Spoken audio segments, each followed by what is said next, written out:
That's why I say usually when you buy shea butter that has a very strong smell, this smell is the smell of poverty. You don't fight poverty by refining. Say that again. When you're buying a shea butter that has a bad scent, bad smell to it, you're saying it's the smell of poverty. Yep. Explain that. Hello, Carole. So happy to have you today with us. It's been a long time since I've been wanting to have you on this show, so very happy to have you. So, Carole, let's just dive right into it. Can you tell me more about your story? I think I know your story, of course, but everyone else doesn't, and I think it would be a good thing to hear from you. What's your story? And then we'll go into your business and all of that stuff. But for now, I think it would be just good for people to know who is Carole Tawema, where's she from, and what's your deal? So, first of all, I was born in Benin, and I worked for 5 years in IT systems as a consultant. And then I decided when I arrived in France, I was born in Benin when I started to my studies in France. And at a point, I wanted to go back to Africa from different ways. So it could be working in the NGO or working in computer system in the IT, etc. But I made my thesis on strategy to develop shea butter value chain for Africa. So I made this thesis, and then I understood how the business is working in this in the industry, in particular in the cosmetic industry and also food industry.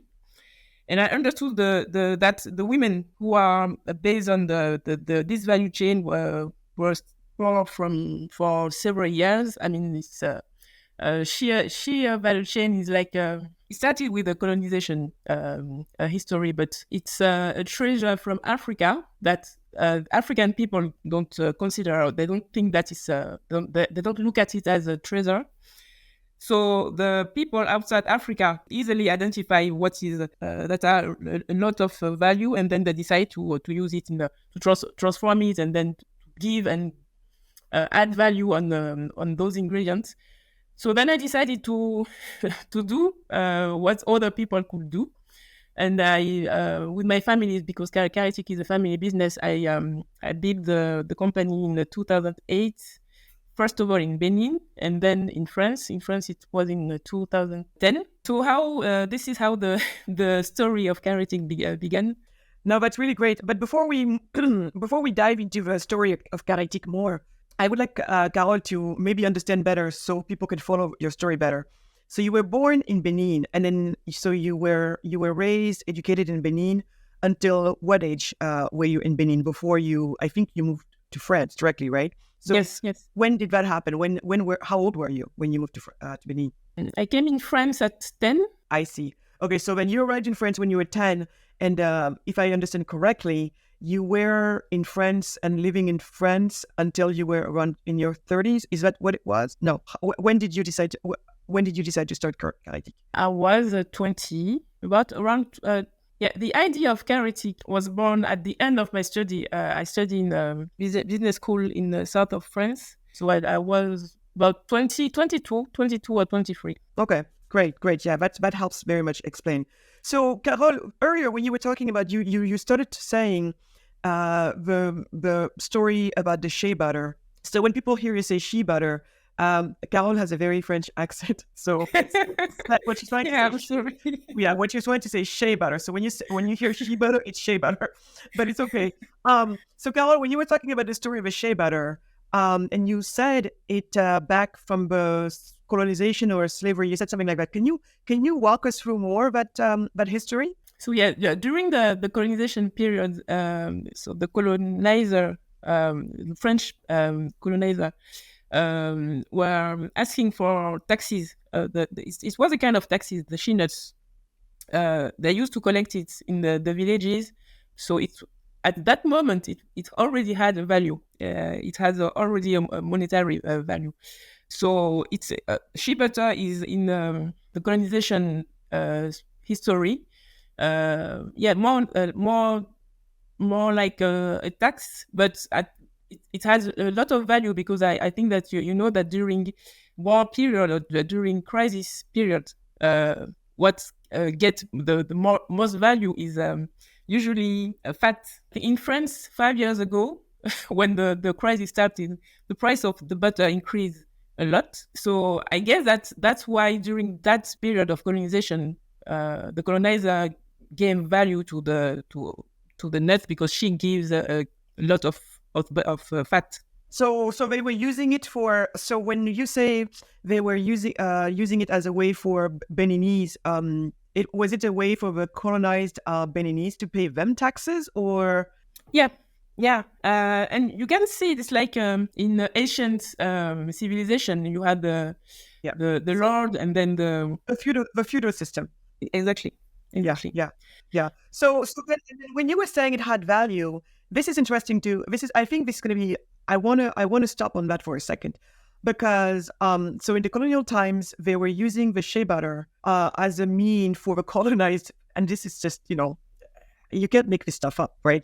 You come to somebody's country, you colonize them, and you also make them pay a tax, and then you wonder, a tax for what? But anyway, so is it because in the case of Benin, at least, people in Benin were using shea butter almost like as a currency, almost like as a monetary, mean of exchange? Where do we have situations where people were, exchanging goods in exchange using shea butter or shea nuts? I really think that I need to find this book where basically it's a book about the history of shea butter and shea nuts. Because during my thesis, the only information I could find on shea value chain was in English. There were nothing in French. So, but at that moment, I don't think that shea was it was used mainly in the villages like food. So it had value for the village people, but I think that they use it mostly for the needs in the Western countries. So when you look at the trip, I know that is not the correct word, but the proper one, but the trip of shea, it goes from Africa and then goes to Asia, and you find it finally in Europe. This movement was mainly in 20th century, but before it was used, as I said, during crisis and during war periods in West of Africa. You could find shea nuts and shea butter, and at that moment they didn't take the butter; they just asked for the nuts. So the processing of the nuts was mainly made abroad of Africa. Got it. Great. Okay, that's an interesting thing. So then you start Karethic, and I know that there is you're somebody, you're definitely, so for everybody who is watching, know that one of the many reasons why I love Carole is because Carole is truly also a cheetah, and I'm sure you're hearing it. You're hearing it, and you're going to hear more of why she qualifies as a cheetah.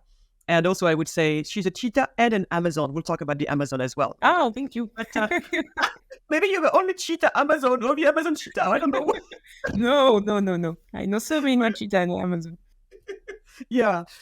So, Carole, walk us through. I think it would be great if you went to do the story of why you went, for the shea butter, and what were the gaps that you were seeing. What got you? Why did you start the business? Why did you start Karethic? I think it's because I'm a woman, an African woman. Are you sure you're a woman, Carole? I think. I think I started as a woman, an African woman, and I didn't. In my family, my mother used to apply shea butter in our skins, especially in France. I think I'm quite curious, so I wanted to understand why this raw material.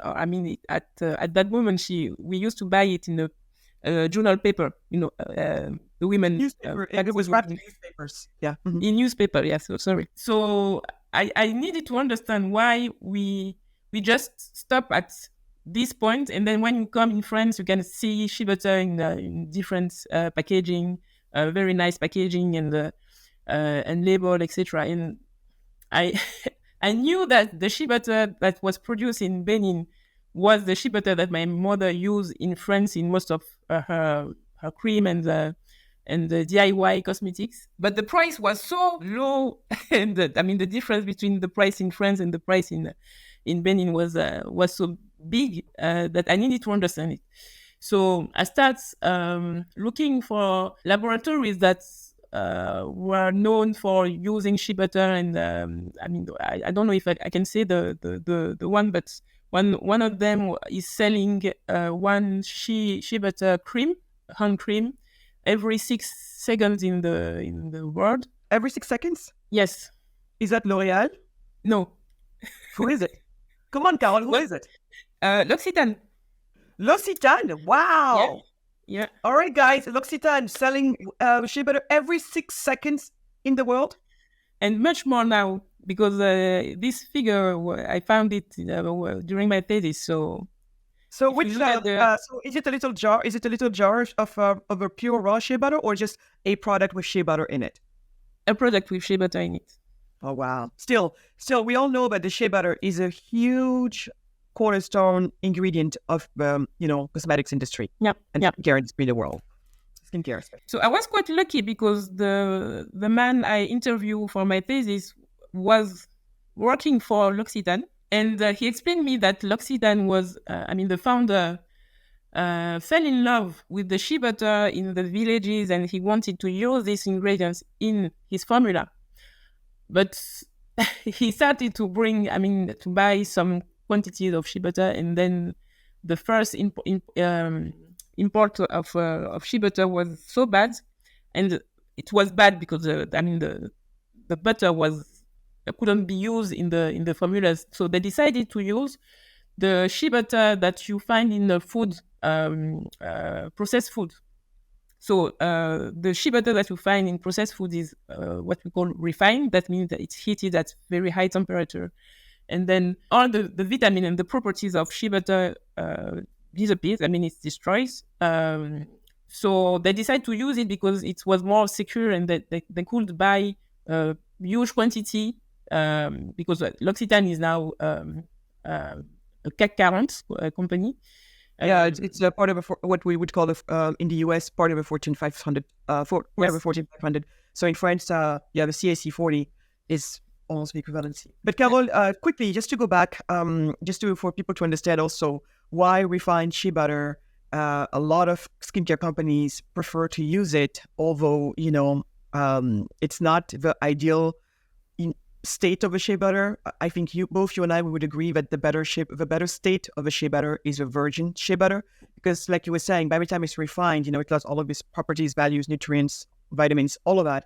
But the industrialists prefer to use it because the scent is gone, so that way it's easier for them to add their other scents that they might think is more pleasant, because shea butter has a very nutty flavor, so it's a very very heavy.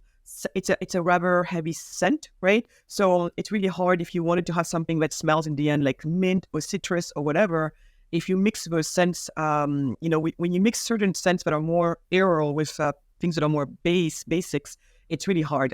Anyway, so that's one of the reasons. And also, refined shea butter is also more stable. So for the formulations, it just makes for a more predictable, formulation. So that's a lot of the reasons why so many industrialists prefer it. But you and I, Carole, know that the virgin state has more for our bodies. But go on. I just wanted to add that for people listening. Yeah. So I usually compare shea butter with olive oil. Olive oil is mostly known in the food industry. The properties and why you should use virgin oil, etc. When you compare with shea butter, the story is, they didn't treated shea butter like olive oil, especially L'Occitane, who did a wonderful work on olive oil. I love the job that they did on olive oil, but I believe that they did that because olive oil is a French oil. So they could put some energy and investment and work, and build. There is a museum of olive oil, French olive oil in France, in south of France. So they did the job, and I think that also you're right. It's more it's easier to formulate and to develop products with refined shea butter, but still formulating with virgin shea butter is not impossible. But it takes time. It takes work. It takes investments. Yeah, because you're doing it, I'm doing it, and our products, are just fine. But you're right. So you feel that from the company that is benefiting the most, the single company that's benefiting the most from shea butter right now, which is L'Occitane, and like we said, the whole beauty industry is using shea butter. And the funny thing, I think, for people to understand, although you talked about the trajectory of shea butter earlier, saying it started with us in Africa, then went to, went through Asia, found its way to Europe. Mexico. Yeah, I mean, Mexico even. But the funny thing for our listeners to understand is shea butter can only be found in Africa. And within Africa, it can only be found in two parts of a continent. So you have most of it, which is in West Africa. So, Ghana, Burkina Faso, some Senegal, Benin, of course, that pocket of Africa. And then you have another type of shea butter that you can find in East Africa, right? Yes. So you have this ingredient, but pretty much is it almost, I think we could safely say it's probably in 80% probably of skincare products or beauty products. And globally, it is highly coveted, yet it's found only on one continent, and within that continent, however large that continent is, it's only found in two areas of that continent. And the one company that benefits the most from it, L'Occitane, which I'm sure everyone knows about, you're saying, Carole, that you feel that they have not made the effort to really give the royal treatment to this amazing shea nut that rightfully you say is a treasure. It's an African treasure. And you're saying that they have not given it the same respect that they have given olive oil, simply because olive oil they consider is something that they could have claimed from France. But shea butter, oh well, who cares? It's just African thing. Yeah, it's very useful and all of that, but we're certainly not going to work at giving it its nobility letters that it deserves. Kind of go back and have this respect for the virgin state of it. Yes, virgin is harder to Virgin is harder to formulate with, but it's not impossible. You just have to have respect and devotion for the ingredient itself, because in the end, it will be a much better product for the customer because the virgin version just has so much more nutrients and properties. Yeah, that's right. What would you say made L'Occitane not to care? Is it because they looked down on Africa? Is it because they didn't see the value of virgin, shea butter? Is it because... No, they saw, the founders saw the value of shea butter. Body Shop also, that I think it was in the 80s, 90s. There's those kind of explorators. I don't know if you see that in English. Explorators, yeah, those kind. Yes, explorators who wanted to discover the world like other explorators during the colonial period. So the founder of Body Shop and the founder of L'Occitane, they went to Africa and they really fell in love with those ingredients. But they couldn't. I mean, they had to stay there. They had to live there. They had to understand the way African people were living. It wasn't a holiday trip. You have to live with them to understand the lack of water, the lack of energy, the condition, the way the role of women in the villages. I mean, you couldn't come and say, okay, now we're gonna produce shea butter and then I'm gonna pay you 30% more, and then we're gonna export it, and then your life will be better. It doesn't work like that. You have to talk with the men. You have to give the women the condition to work safely. I mean, at the beginning, we had to fight with some men, and I couldn't fight alone. Okay, so go back. So at this point, so what you're saying is L'Occitane and Body Shop, those two founders who primarily were kind of the pioneers that started using shea butter, putting it at the center of their formulations, refined shea butter. You're saying that those guys did not really spend the time to stay in Africa they just made sure that they did to the shea butter whatever they needed to do to it in order to be able to use it, but they didn't spend time on the ground or anything like that. But you, when you started, that's what you did. You went back to your home country, Benin. You went back to the cradle of where your family is from, meaning the north of Brazil, I say Brazil, the north of Benin. And so you sang, and then so why? So basically, you went because you were trying to set up the people who would be producing the shea nuts, and that's what you were doing, right? I think every African has in family someone who's producing. I mean, in Western Africa, someone who's producing shea butter. So I had in my family some women who were producing shea butter. And my grandmother, was a shea butter producer. And I knew that the quality. You are not a woman if you're in the area of shea butter production in north of Benin. A good woman is a woman who knows how to produce shea butter that you could even eat. I mean, it must be with this bright yellow color and very clean, with no small gray center, etc. Yeah, and the smell must be good enough to be eaten. I mean, you cannot eat something that smells bad.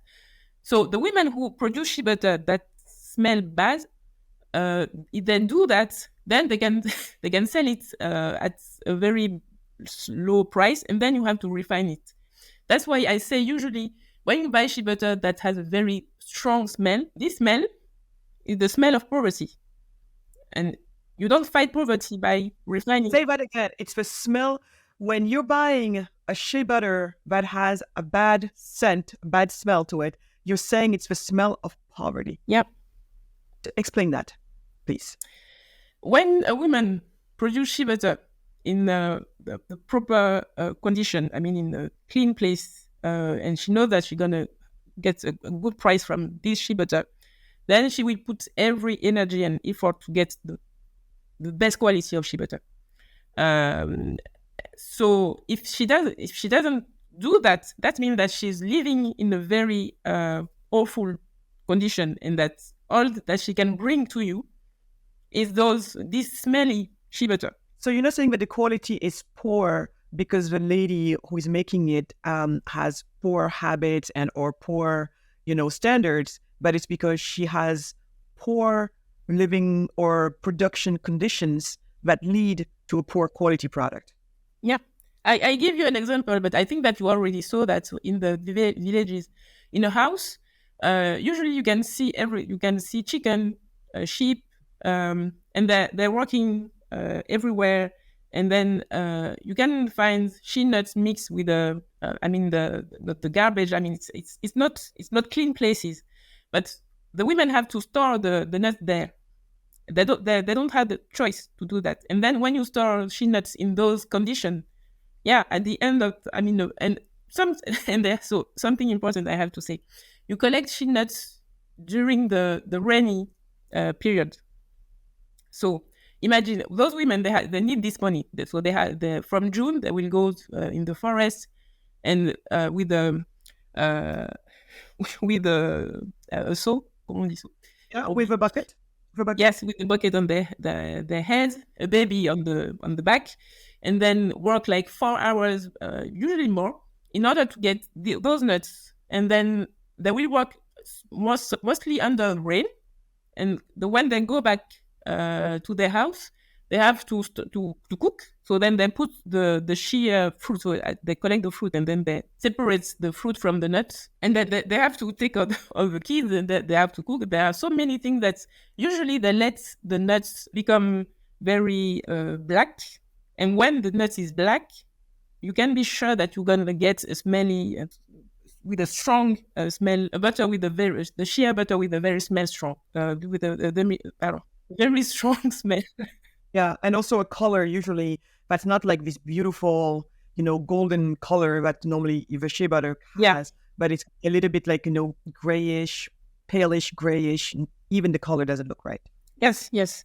And as most of people are happy with this quality, at the end of, yeah, at the end, they just do this minimum. No, I think it's because they don't know better. I know that a lot of people haven't tried your shea butter, and really, for me, I mean, yours is just like the best. Yeah, and I think that we can do more and better quality. When we started, when you compare the quality when we started and when we are now, you can see that you can always improve the quality, and it's really based on the women.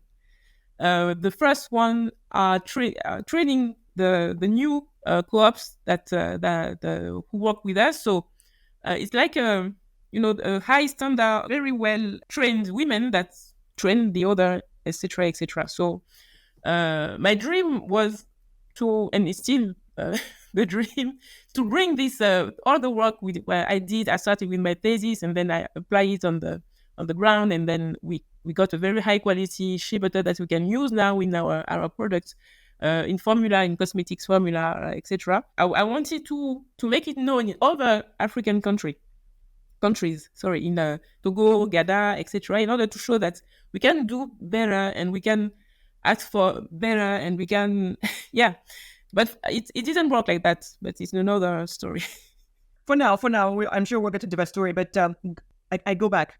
When you first settled, so now you decided you're going to do Karethic, and you're going to get the nuts from all the farmers. I mean, from the growers that are part of your community in the northern part of Benin. But you had to get them organized into co-ops and everything. And I go back to what you said. You said when you came, you first had to fight with the men and then do something with the women. So can you explain that whole? I think I know exactly what you're talking about, but I think people have to hear it. So go ahead. You have to fight with men. Why? What is it? A men's business into the shea nut? Because last time I checked, shea nut is really connected to women. Okay, and everyone to do all the work. They collect the nuts, they separate the fruit from the shells, and then they do the buttery thing. It's a women's business, through in and through out. So why? Who are these guys, and what do you have to do with them? Well, yes, shea butter is a women business. No, it's a women activity. It wasn't a women business. When we started to say now they can get money from the butter, then the men decided to ask us, it's not which part of the business they will get, but how could they let the women go in the processing unit? And I mean, why should they let them go there? I mean, they could meet another man. They could do. It's a little free. There were a little bit. There were free women in a processing unit. Wow. Without maybe one man. So it was the first difficulty. But you think it was? You think it was an excuse, right? Because these men, I mean, these women, whether there's a processing unit or not, every day they get up, at some point they're all by themselves. They walk for hours, first of all, sometimes to go get water or whatever they're getting. They go work in the fields. And a lot of this work, it's only women doing it everywhere, like you said. And they could be meeting other guys if that's what their problem is, but all of a sudden, so you think it's because they saw the money in it. That's when men started to cause problems. Yeah. Go on. But we use it. We understood. I mean, we're talking the money language. We understood that as long as there is money in this story, we will be fine. So the first thing was to make them understand that if the wives were working on our processing unit, then they will bring money in their house. And if they bring money in their house, then they won't, not ask for money. I mean, usually they don't even ask. They bring money in their work to bring money. But they just will bring more money. And then the kids will go to the school. And then if they go to the school, what helps us very much is that we could say to them, okay, our father was one of yours in the villages, because my father came from this area. So he was the kids of as a peasant farmer. Yes, and he became a minister. So you can see that if you put your kids to school, one day they could be this man. So they could see us. I mean, the women even was happy to do that because they could see us and say that they could leave us. They could go away. Leave their life in France, but they decided to come back and give us some power. we had like maybe 2 years or 3 years to show to the women that to the men that it will work. So we had to find new markets and sell the butter at a very high price in order to help the women and show very quickly that they could afford to pay the scholarship for the kids, etc. But there was this thing that we were already the proof that it could work because we were women and we were doing business. So they couldn't say that it's impossible for their own wives. It was possible. But they were threatened by giving power to the women. And there are so many stories like when the women at the beginning they were just during the meeting, etc. They say now with Karethic I can wear my husband can respect me because I don't have to wear very dirty stuff. I can be the woman I want to be. And you can usually the man was telling them, okay, shut up, you cannot say those kind of things. When you live in Western country, it's very small things. The fact that a woman can go to school, a girl can go to school, a woman can wear nice clothes and not dirty and clean clothes. She can wear shoes. She can wear those small things. I mean, it's big for them. And for me, it was not enough until we were able to produce finished products, end products like cosmetics with them in Benin. That was the end of the story. So, yeah, it's nice to see that some girls are now in high school, universities. It's not a big part of them. I mean, there are around 10 kids that now there. But, I mean, in 10, maybe one of them will be president of Benin one day. I know that. I believe that. It could be possible. Yes. No, that's really great. The Magatte Wade Show is brought to you by Skinny Skin. Skinny Skin is a premium assortment of skin and lip therapy products manufactured with natural ingredients originated in Africa. I founded Skinny Skin in an effort to create jobs, prosperity, and provide a greater sense of dignity for my beloved Senegal. Skinny Skin is an African product made in Africa by Africans, bringing money and capital into African economies through value creation. Purchasing African products made in Africa by Africans is what Africa needs to thrive. Visit skinnyskin.com and discover our products. So then, and Carole, what I like about the story is because that part of your story is very similar to mine, in the sense that, for me, first of all, when you're saying when you made the case to these families, meaning the husband and the wife, for him to leave her alone to get to do the work and make money. When you had to bring up the fact that, school fees would be paid, not, no one, basically food will be paid for, because when you're saying she's not going to ask you for money, that's what it means. And also people being able to put clothes on themselves and all of that stuff. And so what it is it's really what it is also, it's providing women with economic independence. And then once they have economic independence, I think what you're saying very clearly is the women are saying this economic independence not only allows me to take care of my children, take care of my help with the household, expenses, but most importantly, now finally, I will be seen. I will be seen not just by the husband, but by the community. And beyond that, you're giving these women a chance to be more next going forward. So these girls going to school, like you said, one of them will be president. I know, but for me, it's not could be. It's like will be. You know how it is. So, this is very interesting. So, what have been the biggest challenges? But before maybe the biggest challenges, I think I would love for you to share also your biggest wins, because I think we're talking to the lady who basically got shea butter over at is it at Chanel? Which one is it? LVMH. It's a brand of LVMH, Bully. Yeah, Louis Vuitton. So you got it to the Louis Vuitton with Hennessy, which is like the most the largest conglomerate of luxury brands. But I think they own Chanel, they own Dior, they own all of these big luxury brands, right? Yeah, the most prestigious and luxurious brand. So your shea butter can be found at this brand that belongs to the LVMH portfolio companies, which is called what again? What is it called? Bully 1803. Bully 1803. Wonderful.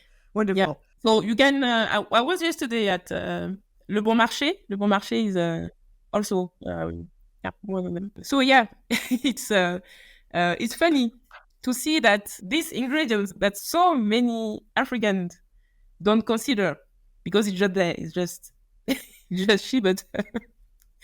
Is today sold in most of the prestigious natural and brands in luxury industry. So it proves that those women that they have the know-how. They have I think that usually people don't match the thing that African woman is clever, could be clever.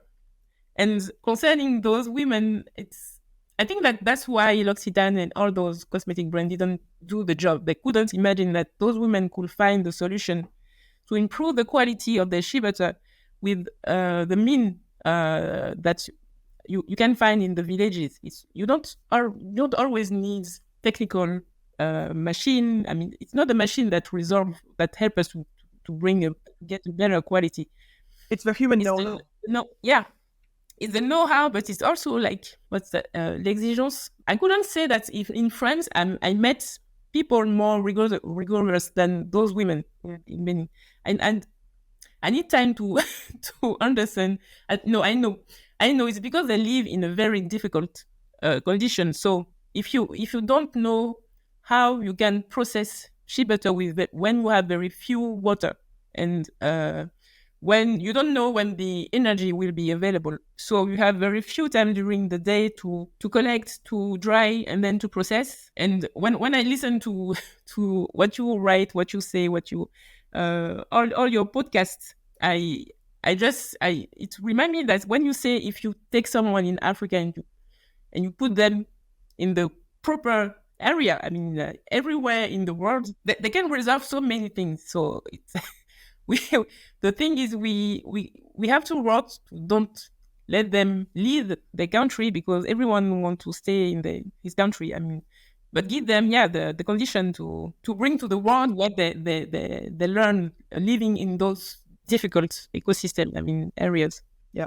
No, I think what you're referring to is the really amazing resilience and strength of our people. Our people, especially the women, are extremely resilient. They're extremely resourceful.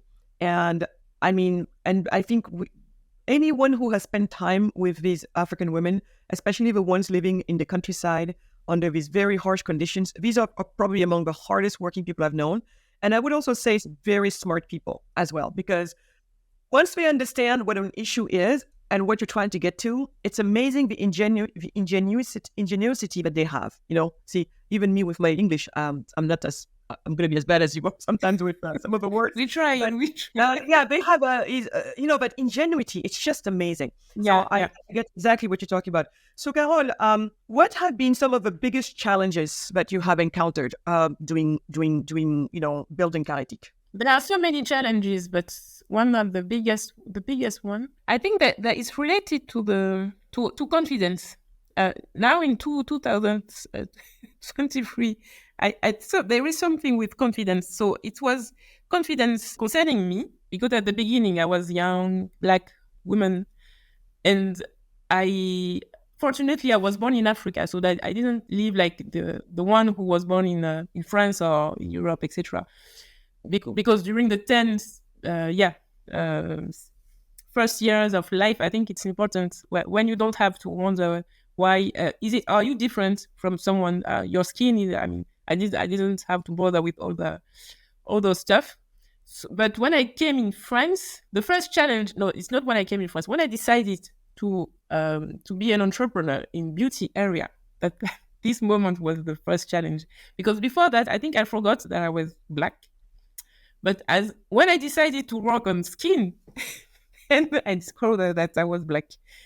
Seriously, most of my colleagues in entrepreneur and women, when I tell them that when I used to work in IT system, I didn't have to wonder about racism or anything else. I was like someone like another one. But when I work in cosmetics, when I decided to work in cosmetics, I discovered that I was Black, and then I have to sell a product that is related to Africa, so has all the bad idea that people have around Africa. I have to work on that. I have to, to eliminate all those stuff before starting to sell to shops or to consumers. So the confidence concerning me made me, I think, lose some time. No, it's not me. The thing is, I lost confidence. The confidence I had when I was young. You lost your self-confidence. Yes. Not because I wanted to. It's just that it was like a surprise. I was like, okay, I'm. What happened? Give an example or two of specific situations that happened that you could tell you can point back to and say, when this happened, it definitely made me lose more confidence, or it made me face my skin color, or could you point to a couple moments when I'm one of the 0.02% of Black women in Europe who succeed to raise funds in Europe, and I will never forget the day when there are several entrepreneurs who raise funds with the same investors, and the only one who had the chance to be presented like someone who made studies. They had to precise or to say that I made studies. So let me just say this for people. They had to, out of all the entrepreneurs, how many were you? Out of all the entrepreneurs who got funding, you were how many? 5? 5. This day we were 5, but they have like 50 companies. Okay. So that day, the day the funding was happening, 5 companies, 5 entrepreneurs. You were one of them. I presume the only Black person, probably. And but for you though, they made it a point to the fact that you were educated, that you had a diploma, that you graduated, but they didn't make that point. I can read and I can count and I can. So you think that's why they made that point, or did they specifically say, oh, therefore you see she can read, she can count? Do you think that's why they made that point? Yeah, at 70%, because a month before, one of my investors, I don't think that they do that, that they don't want to hurt me, or they want that it's just natural. He had to ask me if I really did those studies in this high school in the west of France. You have also those kind of questions, like when you offer your product in a shop, and then they ask if the product, if a white people applies the product in his skin, he's gonna be black. It's like in France you have a word. Did you? Yeah. No. But please repeat that. Please repeat that, because no. But Carole, this is very important. This is very important, and this is very important, especially in the time and day that we live in right now. And this episode will be heard by a lot of American people who have been looking at what's been going on in France, what's been going on in Europe for the most part, especially in these days and times where I think some people are conflating the immigrant issue with just making it about immigrants are just ungrateful people. Yes, there are many issues going on, but I think for a lot of Americans, they still don't have an idea of what we're talking about. When we're talking about, the situation in France, and it would be interesting to know if you feel like this has gotten better. But I think for Americans need to hear this, especially my fellow Black American friends who believe that America is so racist, so bad, so racist. They think it's the worst place to be Black in this world. And some of them even are saying, oh, we're just going to move to Europe. I'm like, good luck with that. If you think Europe is less racist than this place, at least you're about to really discover what racism is, because it will be on top of that to your face. And oftentimes you'll realize it's not even about being about being even there is mean racism and then there is ignorant racism. The ignorant racism is truly somebody who is just ignorant but doesn't have a mean streak in them. Where mean racism is, for me, the person who looks at you flat out and tells you, no, you're not the same as me because we're not the same skin color or whatever. But you have other people just because they're ignorant. They're like, oh my God. So please, I explain this. Tell us what year this was and tell us if this has changed much today. Because people, I think, have no idea what is going on, and maybe why some immigrants are feeling like they would never they never were integrated, into the French cultural fabric. Yeah, the thing is, when you're Black American, when you're Afro-Française or Black Afro-French, like French. French African, or yes, you're always Afro. You're never French, and never. And what is difficult is to know if it is, as you said, is it mean or is it ignorance? So with this cream, it's a cream that we call hydramatifiant cream. So matifiant means that when you apply the cream on it, it's a hydra-mattifying cream. What it means is when you put the cream on, like how oftentimes women who have especially shiny faces. So when you put the cream on, it's going to hydrate your skin, so make it very, very moist and all of that, but it won't leave that shiny film on it, which when you hydrate, you might it's going to be shiny. So it's a thing that women don't like. They want the hydrating part of it, but they don't want the shiny part. So this one will make them hydrated, but give them a matte finish, which means they're not going to look like shiny, which is not something people want. Exactly. So that's all it was. And people should not tell me that they don't know what it is, because we have mattifying creams everywhere. I have one of these here, for example, for when I'm doing my podcast, put it on so that the camera doesn't get too shiny on me or whatever. So women know what it means. We put matte lipstick, all of that stuff. And, I can tell you that no. In France, the first question was, is it mattifying? Because you're going to be people, if I apply it on my skin or if a customer apply it, will they become black? Wow. Carole, sorry. And even if your cream was going to make them black, which of course we know it won't, would that have been a good thing, or would that have been a bad thing? Thank you. No, the just stop there, but I had to ask myself how I'm supposed to answer to those kind of questions. So usually at that moment, I had to find some answer that you don't learn anywhere, not in school, no entrepreneur going to tell you what you're supposed to answer to this kind of situation. If you don't want to lose your customer, you cannot say, okay, you're racist, or you cannot say that to me. So at that moment, I decided to answer to that with shea butter. Shea butter is made for any people who has the skin and the hair and really want to take care of it. So anyone. Wow. So it's a matter of skin. It's not a matter of color of your skin. And one day, unfortunately, I said that to a guy who has no hair. It was a man.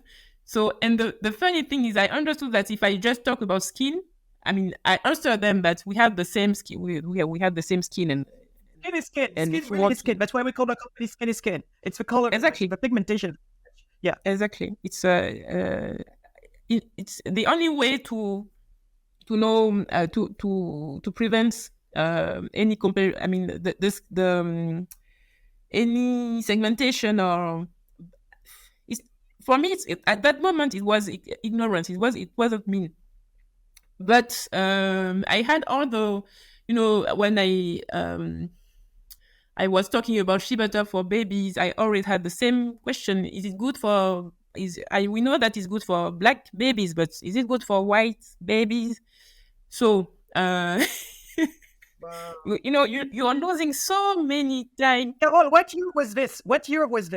Or are you still hearing these questions here and there? What year was this? Or are you still hearing these questions here and there? It was 2000. It was in 2018. 2018. So yes. 2018. And do you still to this day, here and there, hear things similar? Yeah. No, at the end, I had to say to my investor, I know that for you, it's incredible, impossible to hear those kind of things. But I need to hire a white guy. A white guy. It's the only solution. Whenever you say this, I just want to kill myself somewhere. It's just really seriously. So go back and say that again. But you're not the only one I hear it about. And most importantly, you're telling me that in France, everybody has, all the black entrepreneurs, more or less, it's something that people have accepted. So repeat this, please, and tell me, is it the way everybody feels? Yeah. And unfortunately, most of them accepted the situation. So, Carole, I think it's going to be very important for you to repeat this, because I think for people that are not there, and there we're talking about France. And we're talking about, it seems like what you're about to tell us, it also still is happening today on the eve of 2024. Today, when we're talking right now, it's early December 2023. And what you're about to tell us, you were telling us about an incident in 2018, but you're about to tell us that it's still very much going on. Please repeat, because I think please repeat. Yep. What did you say? You said you had to hire a white man. You, an African Black beauty founder, you had to hire a white man in order to have your products get to the marketplace. Yes. Okay. Your own words, please, and explain.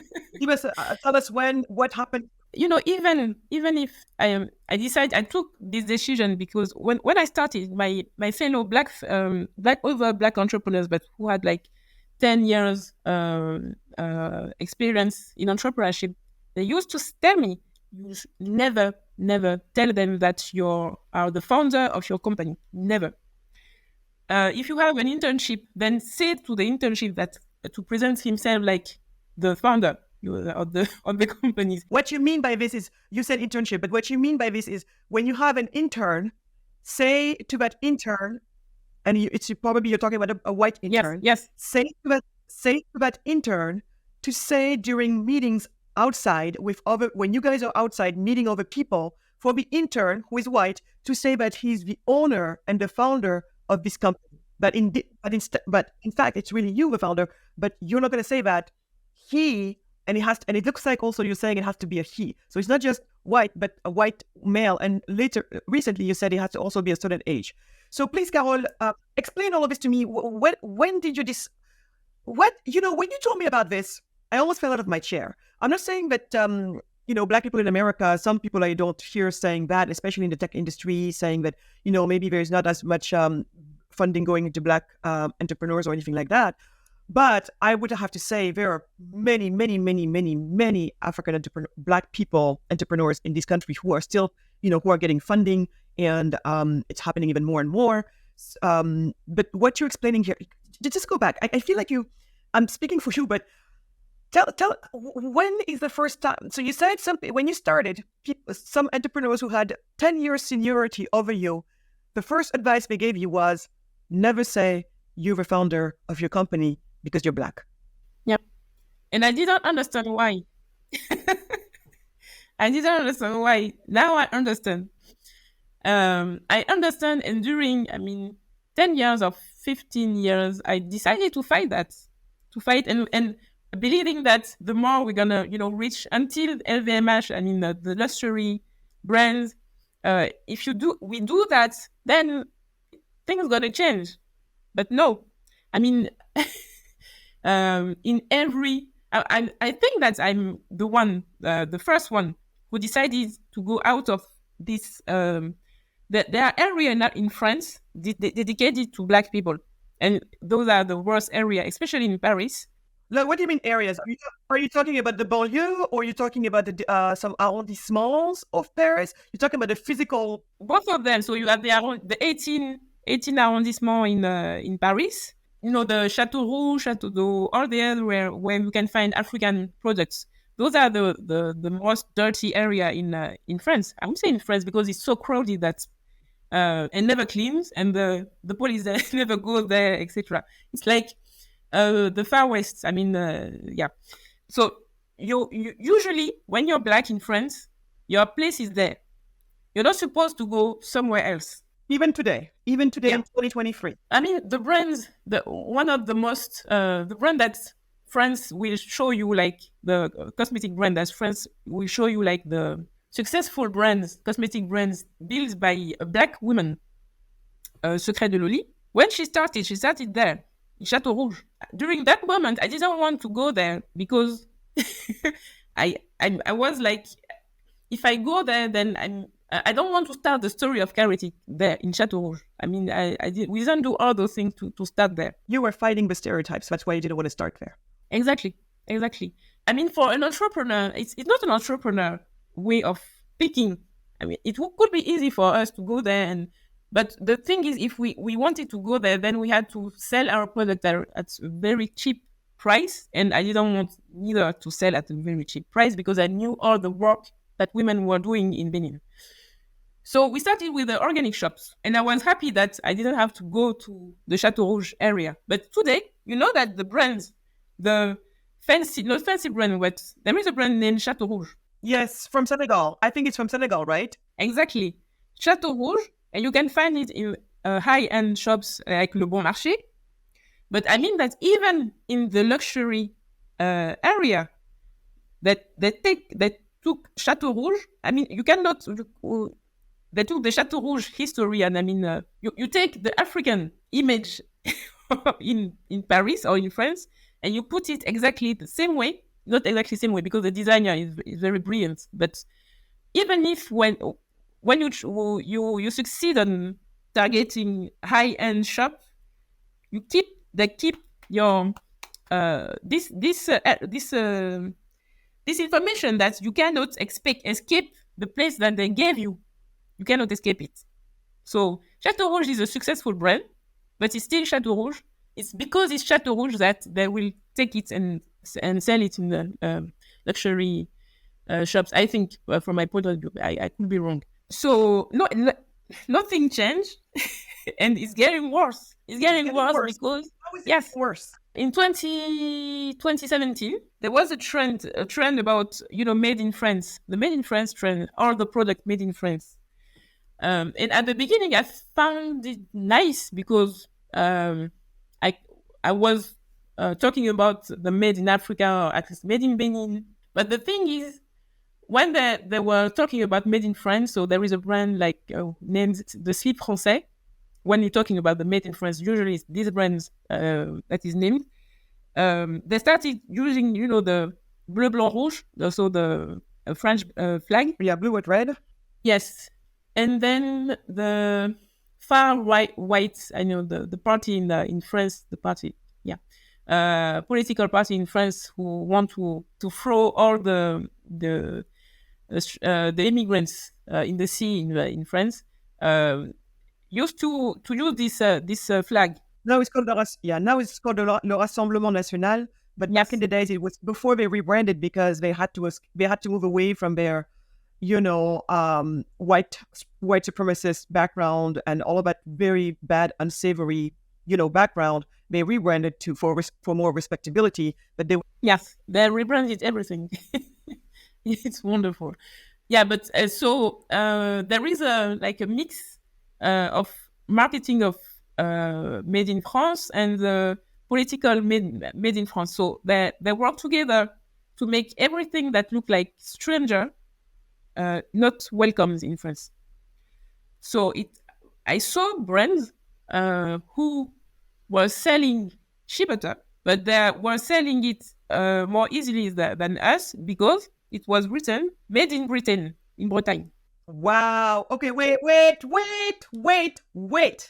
Carole, rewind. At what moment? Yeah. So as long as you had the local color, you're white, you're living in Britain, and on your product is written made in Britain, even if it's shea butter. So Carole, just a second. So Britain, for people who are here in Britain, and for my American audience especially, Carole is up to talk about Britain like Great Britain, like England, like the UK. Here, she's talking about Brittany, the part of France, the northern western part of France called Brittany. So this is an area of France. Like there's Normandy, there's Brittany. So you're saying that you have these white people who live in Brittany. Go on. Yeah.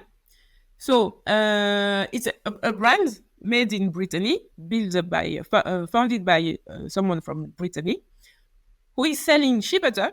Raw shea butter, or shea butter in formulation? Raw shea butter, because are you gonna tell me that this person said raw shea butter is from? No, because thanks to us, please have mercy for me. This has been a long week. Are you serious, Carole? Are you? Yeah, I'm serious. And they said that the shea butter, and they said that the raw shea butter that they're selling is made in Brittany. Yeah, I mean, no, it's written on the pack made in Brittany. And now, so when I say that it's worse, is because now if you want to sell something in France during this economical crisis, you have to really show that it's a local product. It's not even made in France is not enough. You have to show the region. I mean, it's really local. If you don't do that, then you're lost. I mean, you have to wait the end of the crisis. So can you imagine for African or Black people, not even African people, but Black people now in France economically it's impossible. I mean, you can be an entrepreneur, but you have to find in IT system it's okay. So only in the tech field you can have some level of freedom to be. I wouldn't want to call it protection. It should be you have some freedom to be only if you're in the tech sector. All other entrepreneurs, if they are Black Africans from the immigration, definitely can go take a seat. Is that what you're saying? It's more difficult, and in the tech, it's my experience. But most of my entrepreneurs will say that even in the tech, when you look at the core of the team in tech in the industry, most of them are white. Because most of them come from high school, HEC, etc., and they hire in those areas mainly. So now I used, I think that it's worse now. So I say to most of young entrepreneurs that ask me some advice is that they should leave. They should leave. They should leave France. They should leave France. They should leave France. Maybe they can try Switzerland. I mean, even Switzerland, I'm not sure that. But from my point of view, my experience in Switzerland is better than in France.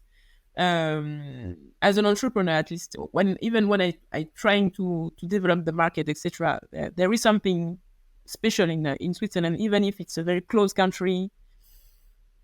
Maybe they are less impacted by the crisis. I don't know, but they should go to the United States or go directly to Africa. I know that it's difficult now to go back to Africa, but why is it difficult now to go back to Africa? So I will again talk about my experience in the cosmetic industry. It's still difficult because the first problem that we encounter now is the packaging, the glass jar that we need.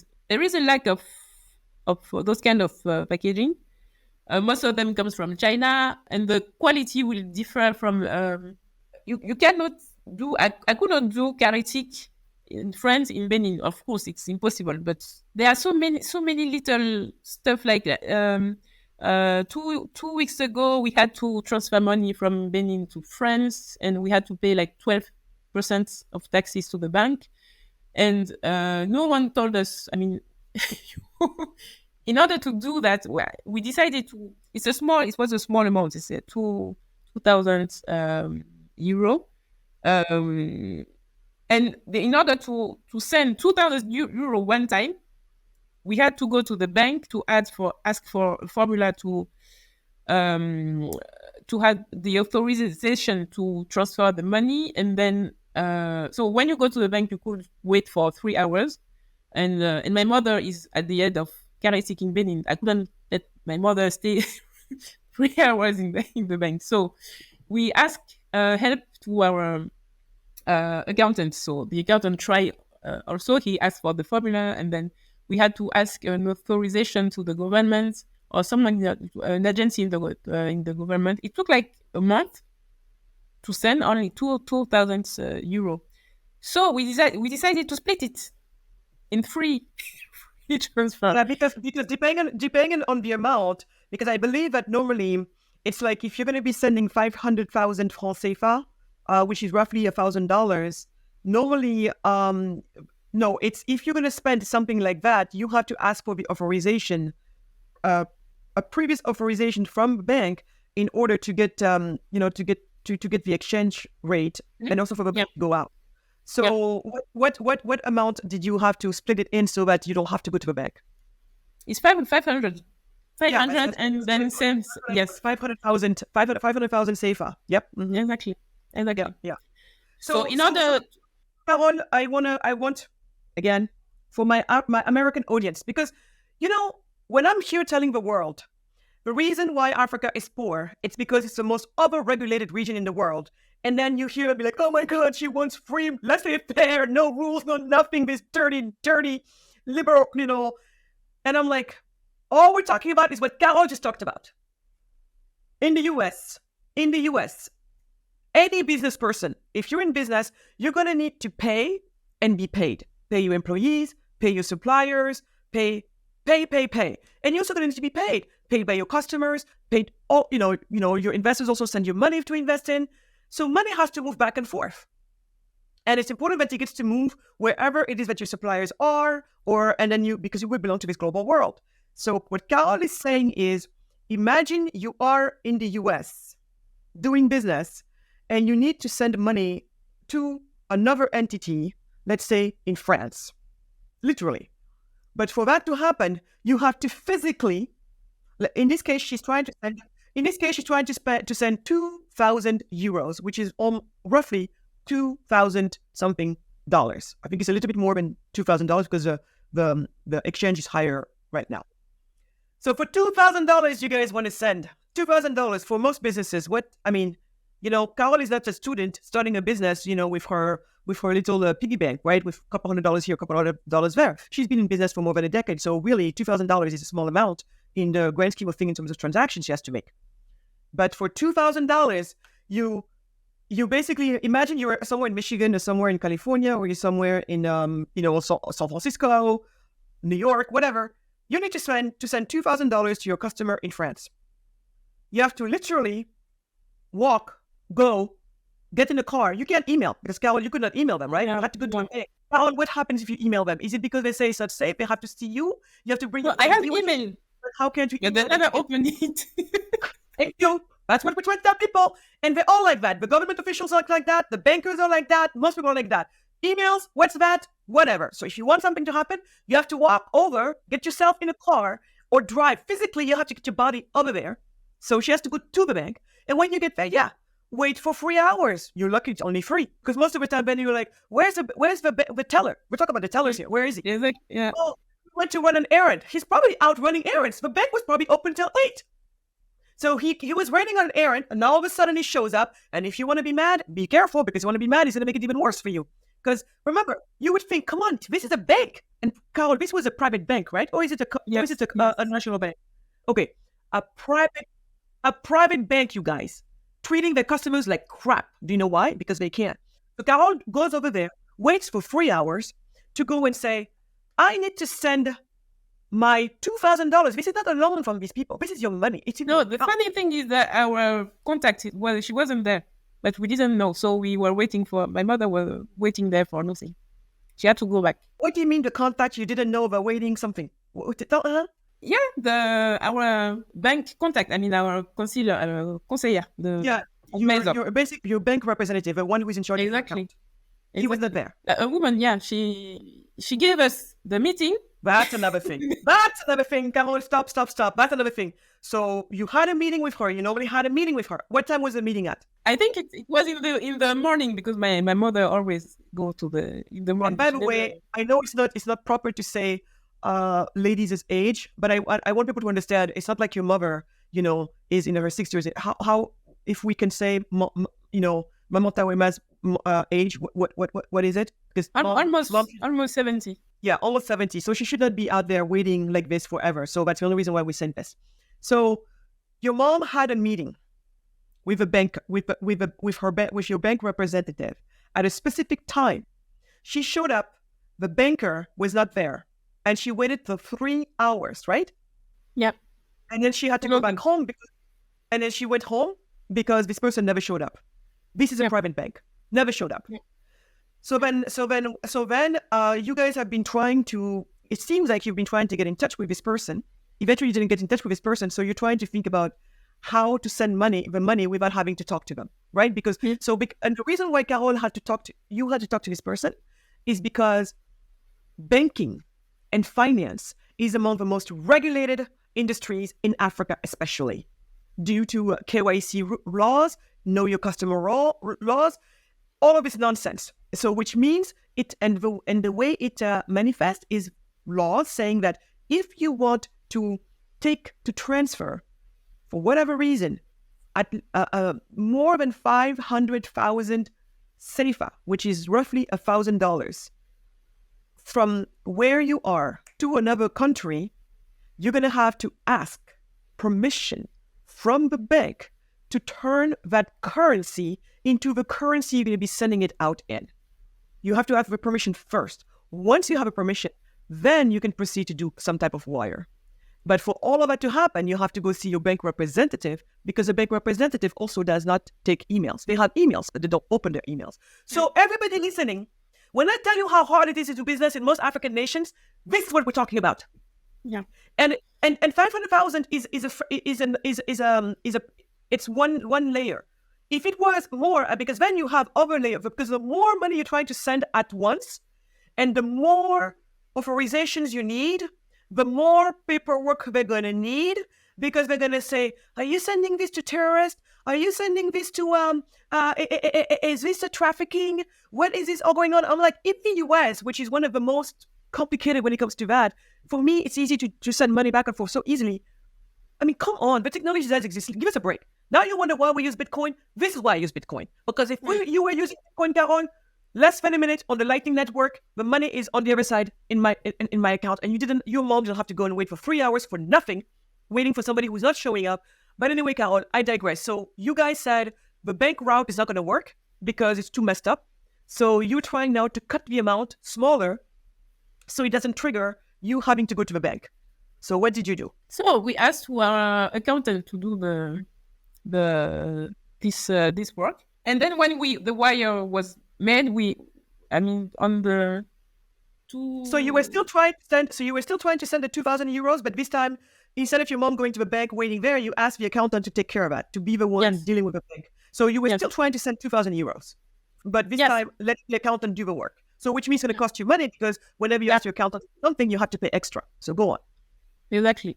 So we had to pay the extra to the accountant, and then the bank didn't show us the taxes amount. So at the end of all the transfer, so we made 3 transfer. We discovered that there were 12%, that the bank took on the wire. So I was like, why 12%? So that we asked my mother to understand what happened. And I understand that even the accountant didn't know that it was so high. That's the other thing. No one knows the rules. No one knows the rules. You have an accountant. You would imagine he knows. That's why we hire these people. But that's the other thing. Not only are the rules messed up, because 12% on a wire, but on top of that, we don't know. You never know. Everything is obscure. You never know exactly how much it's going to cost you to do business. It's more expensive to do business in Africa, in Benin at least. And when I say it's more difficult to do business in Benin, can you imagine in other countries? Because Benin is like one of the most advanced country in West of Africa. Carole, do not make me laugh here. Please, Carole, just stop. That's the other thing, you see. All over Africa, we have these countries. Mine is another one. Senegal. Oh, yeah, it's so great. We're doing so great compared to those other people. Guinea? Yeah, there's nothing in Guinea. Yeah, Togo. Have you seen those guys? So it's like, dude, you're the best in a class of mediocrity. How great can you be? Yeah, but they will tell you that even if it's not perfect, it's better than before, and because it's better than before, you should be happy to see that there is progress, and you cannot be. That's why I was talking about confidence. For me, it's just a question. It's a matter of confidence everywhere, for African, for Black, Afro, French people, etc. There is a matter of confidence, and there is a complex of superiority or inferiority. I don't know how to say that, but as the model, the target for them is France. And I understand why France is the target for them. They speak French. Emmanuel Macron went several times in Benin, and he's very nice president. And you have Emmanuel Macron, and then you have Nicolas Sarkozy, and all those French presidents like Benin, and so that for them they have to reach France. But when you live in France, you don't understand why for an African country, France should be the target, Yeah, but France is the goal. the goal. Yeah. It is such low ambition. And you know what's so funny for me? I have a hard time with all of that. Do you know why? Because I'm the gal who, when I finished my my business school in France, I looked around, I'm like, I gotta get out of here. I gotta get out of here. Because I was just like, France is too small for my ambitions. And that's me at a human level. I'm not talking about trying to be, but as a country, it's just like we're lacking ambition. We are truly lacking ambition. We have forgotten that we belong to a global world, and to always look at who or what is the best and make that your target to match and better beat. But us, it's like, are you kidding me? Especially, Anyway, keep going. Sorry, go ahead. Yeah, and I found this figure, this statistic, that 71% of French people are, I don't know the word in English, is avare. Yeah, they're stingy.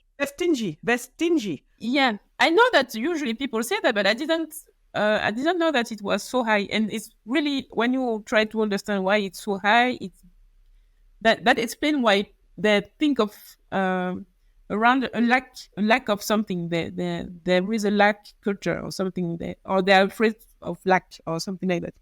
But it's not the case in Africa. We have so many, so many things, so many lands, so many, etc. So that's why I think that our spirit is still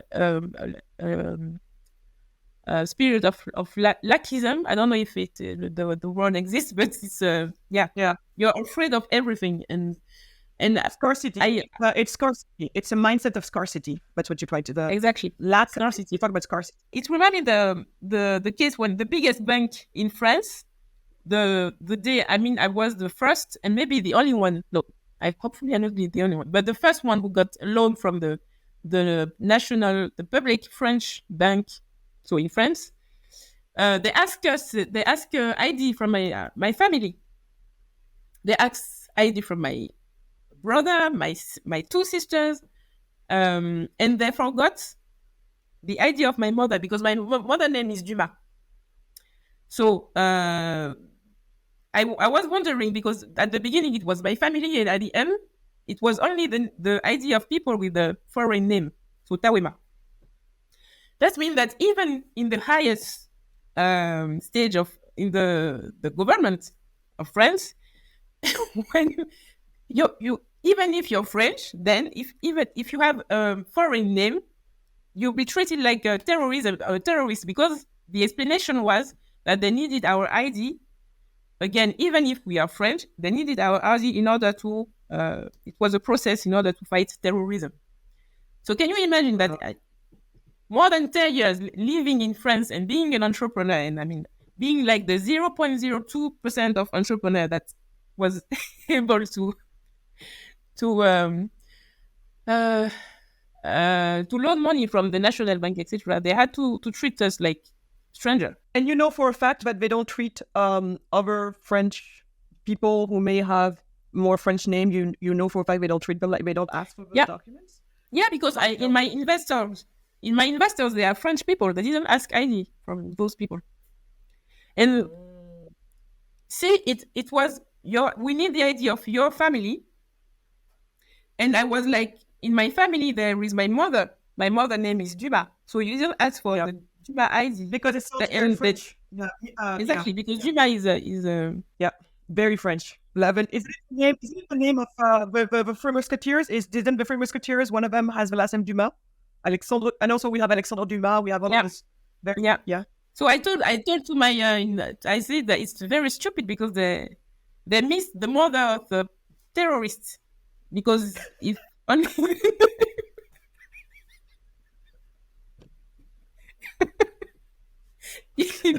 oh my God, that's so crazy.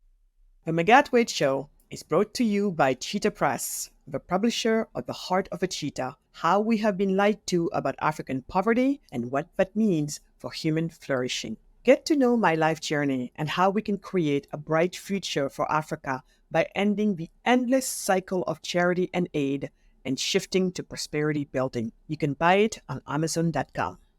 So, Carole, this is something that I wanted you, we were talking about it earlier and then I got you derailed, but go back to this because what I was saying to you is that we are living in a time where I think everything is being bagged in when it comes to immigrants, especially immigrants in Europe, especially with, I'm sure you're hearing everything that's been going on, between Palestine, Israel, Hamas, and all of that. And I think, to me, I'm looking and I'm seeing that people are conflating a little bit of everything. Basically, immigrants as a whole, a lot of them are being just taken, put into a bag, and in the bag tried to be thrown out. Are some people who are not of European background, who are from immigration, are there some of these people being very unsavory, doing terrible things? Yes, but I think that for a while, at least, people were trying to make the distinction of trying to understand what was going on, what was really going on, and trying to be more subtle in the way that they were looking at the situation, at the conflicts between immigrants and their countries and the host nations that they're in, especially in Europe and in general in the Western world. So I think that until this whole thing with Hamas happened, and I really said Hamas, I don't even want to say Palestine, I say Hamas, because Hamas is who did what they did, which is, in my mind, you don't go after civilians. All of that stuff is just, I don't understand why some people have an issue, calling a cat a cat in this situation. But since that attack happened, I feel like all over Europe now there is almost like this division. It's almost like on one side there is the host nation, and on the other side there is the people who are not from the host nation. And yes, it's terrible when you have people who just arrived into a new country, people who are in the host country, being asked questions about, how do they, what type of, how do they think that the culture of the country they're in should be working? Like, for example, if you have somebody who is more from a culture that's not similar to the French culture, and thank God that all cultures are different, right? To me, that's what makes our world a rich place. I definitely don't want to go to Saudi Arabia, for example, and see it looking like I just, arrived in New York, culturally speaking. Now, on both sides, are there things from both cultures that I like, and from both cultures also that I don't like? Of course, and that would be me. If I ask you, you might like different things, about each of those places, and you might dislike different things about each of those places, and that's you, and that's normal, and that's great. That's what makes the world go round. I guess there are things that we could all agree on, but killing people based on various, reasons, that's not a good thing. We agree on that. But I feel like since this attack happened, I am seeing that now it's almost like host country against people from the host country, whatever that means, against the people from that are not from the host country originally, supposedly. And I'm not seeing that, and I am very worried that as we just we put people into these big buckets, not thinking further, that we're missing the opportunity to keep on building bridges. I feel like bridges, at some point, France was starting, in my mind, to really start to question itself.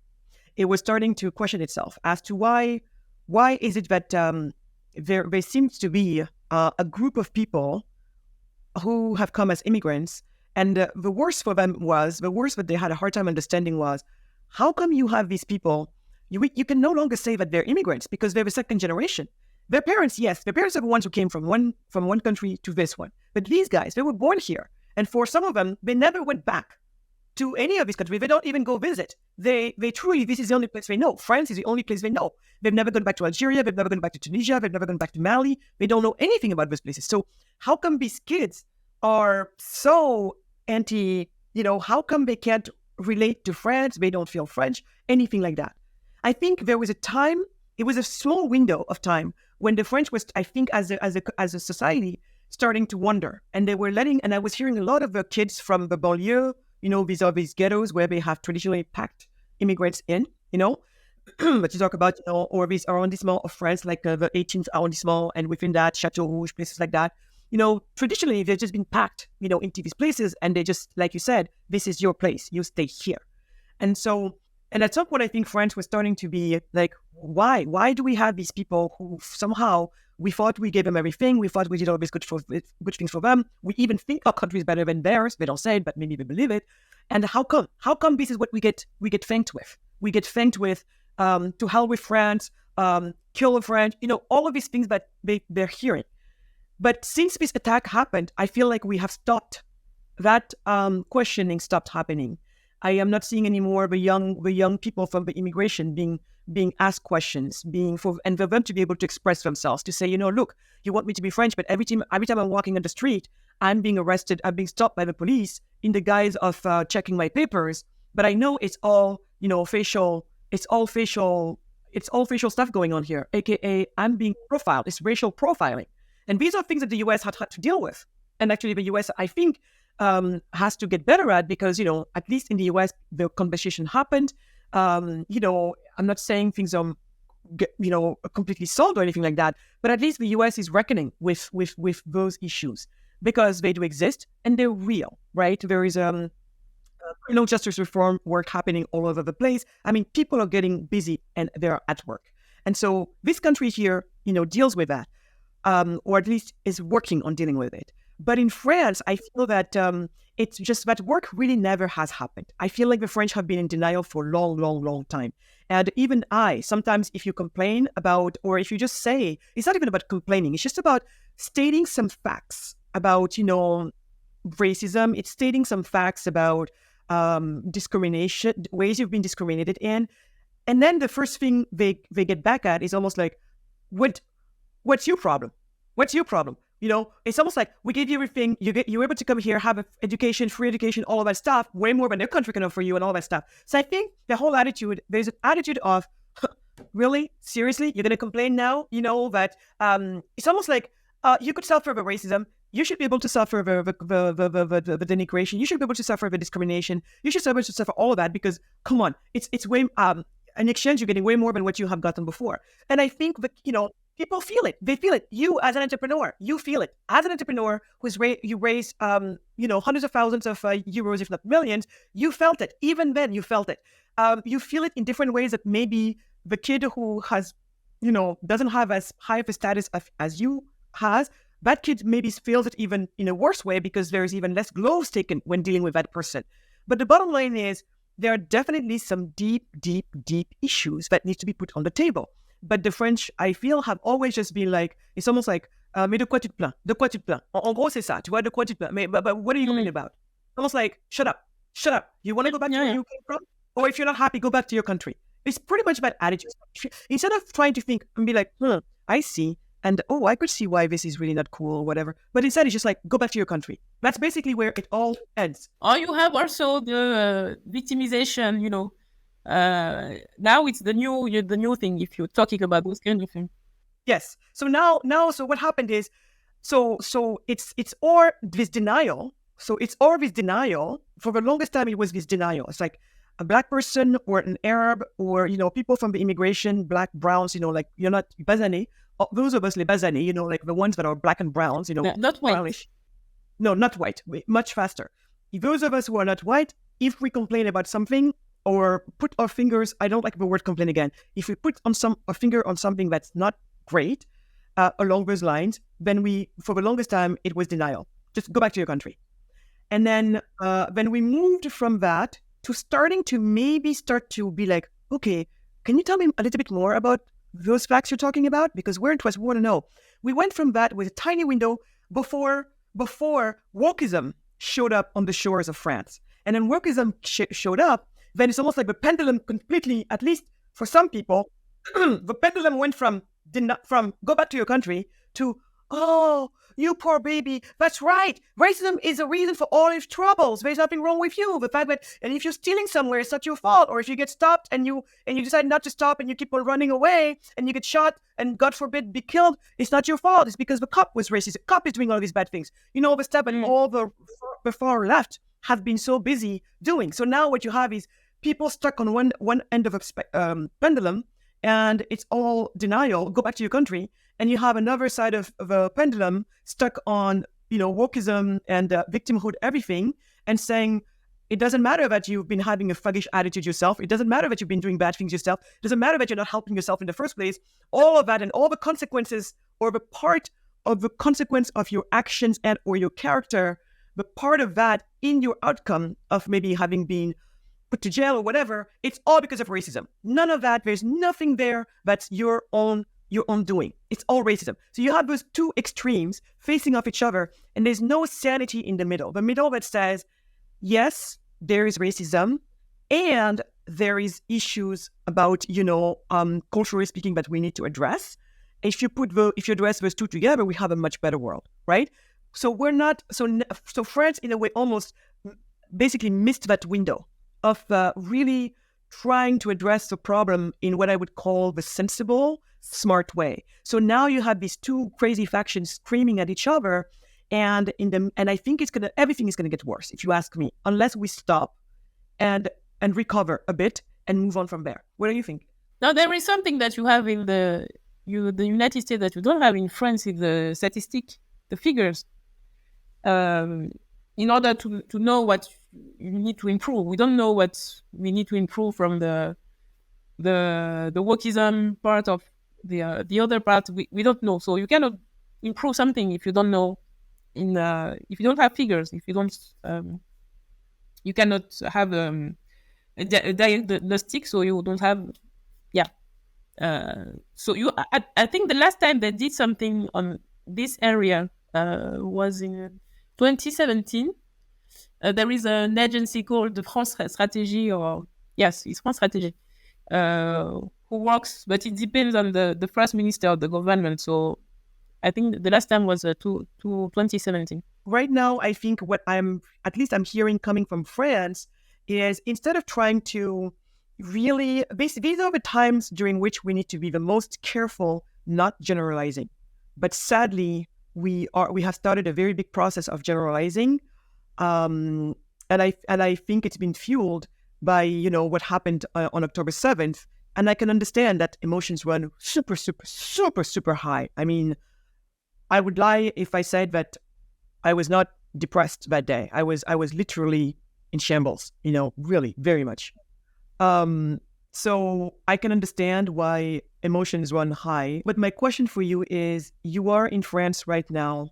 What would you say to people who are thinking, because right now it seems very much like it's war. It's war between those from the host nation and those who are immigrants. Are you seeing that like that in France, or are you feeling like there is more sanity than what I'm hearing from the news? Because if you listen to the news, it's starting to look very bad. Depending on which news you have mainstream news, you have also the politicians, and depending on who is killed when by whom, this group decides to talk about it, that group decides not to talk about it, and I'm even hearing groups of skinheads, of white supremacists, going down into some neighborhoods trying to chase. Yeah, in my city, I'm lucky. Oh my God. Because the head of those guys is in Lyon. There is a university dedicated to their ideology. So Carole, would you say, because people are asking, is there a battle of civilizations? Do you believe it's a battle of civilizations, or do you believe it's something else? It's more related to what you've been talking about. Do you believe it's a battle of civilization, or do you think it's something else? I used to think that it was a battle of civilization, but I think it's something more simple, but it will be worse. That means that we need to fight. More country or more people will have to fight for land, for water, for food, etc. So from my point of view, it's simply a question of resources, that the population need more land, or another one need more, and then they don't want to share it. You can find it anywhere, and especially in Africa. We know the end of the story. What is the end of the story? When you say we know the end of the story, what is it? There is a winner, and the winner is the one who is able to win the land. It's not related to the religion. From my point of view, it's not related to the religion or civilization.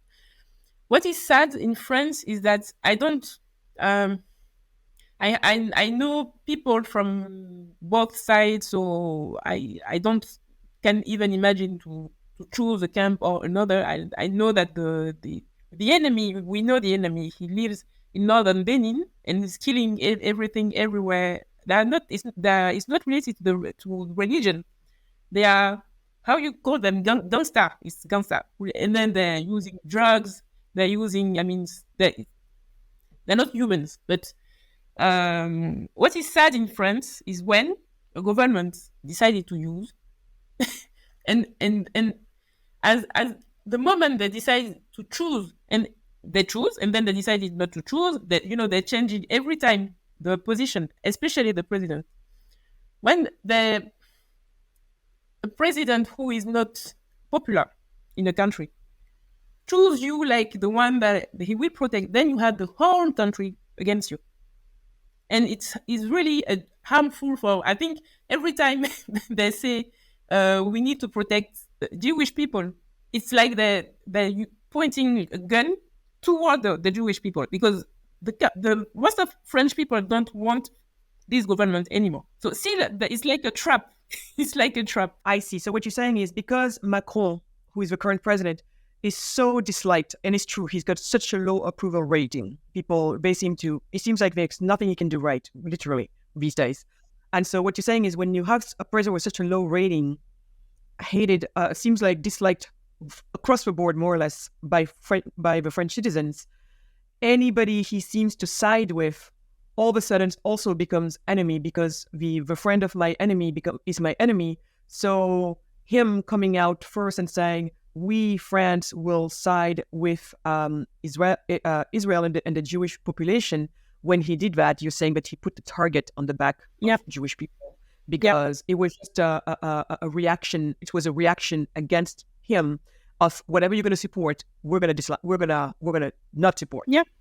And it's not about the Jewish people, it's about you, right? Yep. Which is that's an interesting way to look at it. It's an interesting way to look at this. That's very interesting, Carole. We are now going to have more talks about that. So, Carole, I have a couple more questions for you. I know we've been going a long time, but this has been a really fun conversation for me personally. I hope you're having fun with it. But so I wanted to know from you, how do you see Benin? How do you see Africa in general becoming more prosperous? First of all, I think that we need to believe, because I read your book and there is so many truth in your book. Some information that I never thought about, but we need to believe that we have an entrepreneur mindset. And an entrepreneur mindset needs to be understood, first of all. And I don't think that people understand what entrepreneurship is. Because in most of African countries, a company usually is related to the public or the government. Most of entrepreneurs, the biggest turnover or the biggest contract is related to the government.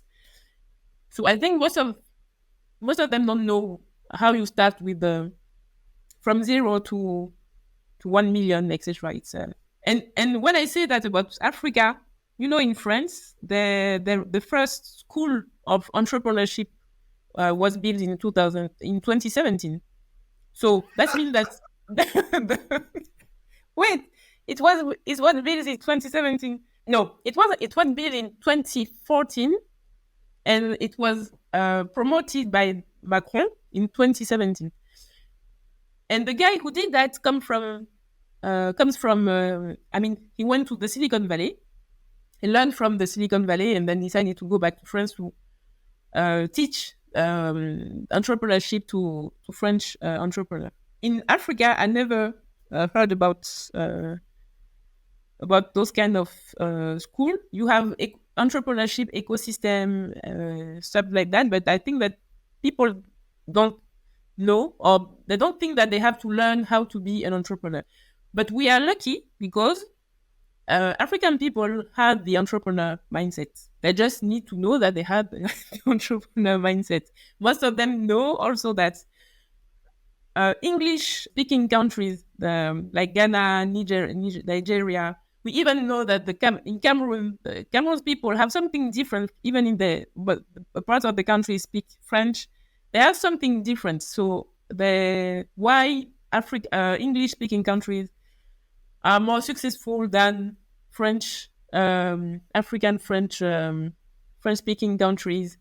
I keep on seeing those questions every time, especially in LinkedIn, and the answer is obvious. Usually, you can, I mean, the first I keep on answering. The first thing is they speak English, and the second thing is you have to read Magatte's books. But the this mindset, yes, in order to make Africa successful or start to make it successful, we have to understand what is entrepreneurship. And the women in the villages, in countryside, they know what is entrepreneurship because they know how you start from zero to XXX in very difficult environment. So the ingredients are there. We just need to maybe take, comment on dit, prendre de la distance and think. Yeah, think and read. We have to read again. There is something. So my father was a minister. I remember that he keep on saying that most of ministers don't know what they are doing because they lost. They can sign something even if they have a small. A team who is supposed to read document for them or information. Just read and make a summary. Even the summary, they don't take the time to read it. And some ministers had their signature on documents that they didn't read. So when on the sommet de l'État, as they said in the top of the country, you have those kind of this attitude that like they don't see why it's important to take time to read something, to analyze it, to understand, and then take action. I don't know how you can progress. So it's not an easy question because there's many possible answers. But the first thing for me is about entrepreneurship. And it's funny because I am a political woman. I mean, I was born in political area. And we talk about politics every time. And I can tell you that the day I told my father that I want to make business, it was like if I told him that I'm going to sell underwear or tomatoes in the street, it's like, what? You're a commerçant, in Africa, there is also this, the mindset of what is an entrepreneur. An entrepreneur is someone that buy and sell and make margin and making money on someone else's back. And the reality is really not that. I mean, the first thing in entrepreneurship is you create something and you resolve, you're bringing solutions. So yeah, the result of our work, but it's possible. We are lucky. We have an entrepreneur mindset. That's great. And the last question would be, what are your greatest hopes or frustrations about Africa? Hopes? No, it's funny because I didn't thought about it like a hope, because I know that it will happen, that you're going to see Africa Africa will save the economy of most of Western countries. And how I see that is, I take the example of France. I wrote to Emmanuel Macron.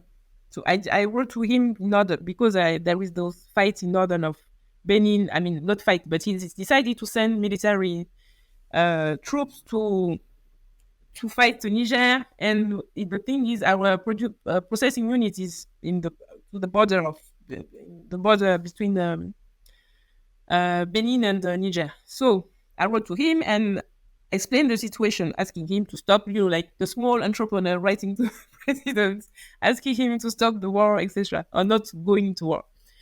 And I received an answer. And in the answer, so he recognized that Africa is the heart of the growth, of the world growth. That's why he's traveling, making trip in Africa, and that he will do everything to help the development of Africa. So he's not answering to my letter, but it doesn't matter.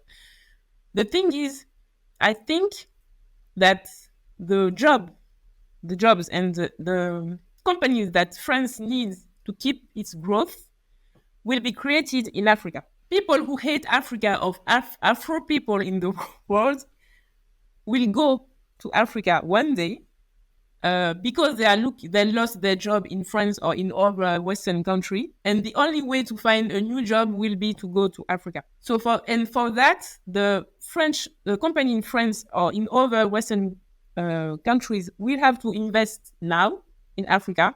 So a French-speaking African country or English-speaking African country. But this evolution of this movement will hopefully build peace or bring peace in the world, because I think at the end of the day, you cannot reach peace. Or the best condition to get peace in a country is to make people, not everyone rich, but people living in a decent condition. So as long as France will be a country losing so many jobs, so many companies, you know that this year 50,000 companies closed. So that's why I don't understand how they can say we don't want immigrants, but we want to invest in Africa. It's like wait for us to invest in Africa, and then you're gonna keep the immigrants even if they are dying. It doesn't matter. We don't want them, but we want to invest in Africa. So it's like it's a hypocrite speech. But yeah, my hope, but maybe I'm crazy, but I don't feel it like something crazy.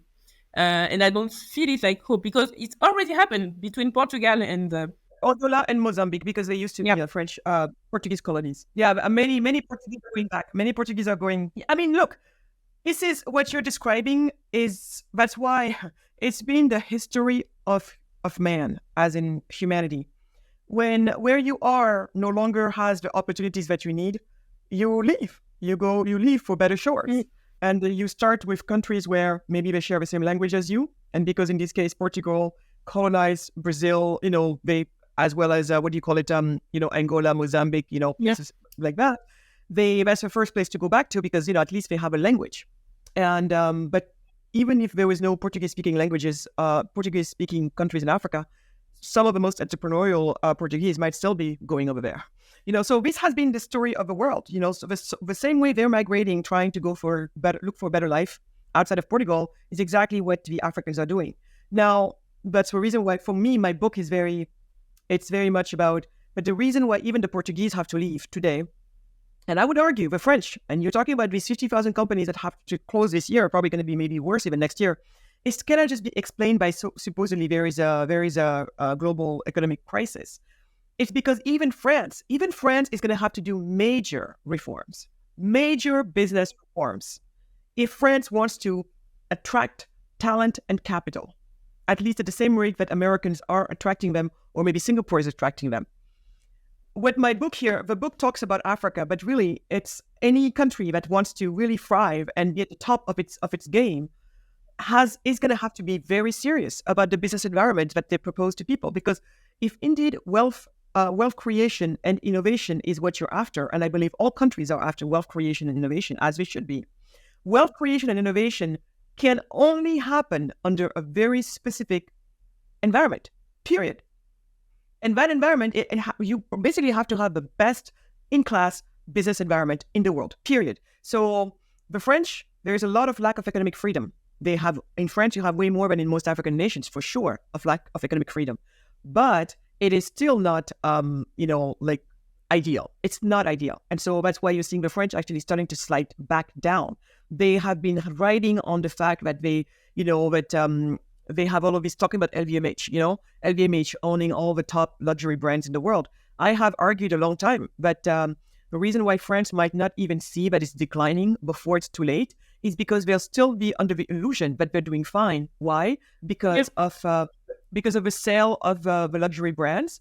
And even though, luxury brands, as it was accepted even back in the days by the US, I mean, I'm telling you, there's a lot of young people, especially young Western people in America, at least, we know the cultural creative demographic, they don't want to be walking around with an Hermes bag or a Louis Vuitton bag. For them, that's not the high that's not the summum of status. It really is not. So the needle of status has shifted. But the reason why the French can't see it is because while the needle is shifting, you're still having many other countries and societies that are just now coming to status. And in this case, for example, take the Chinese.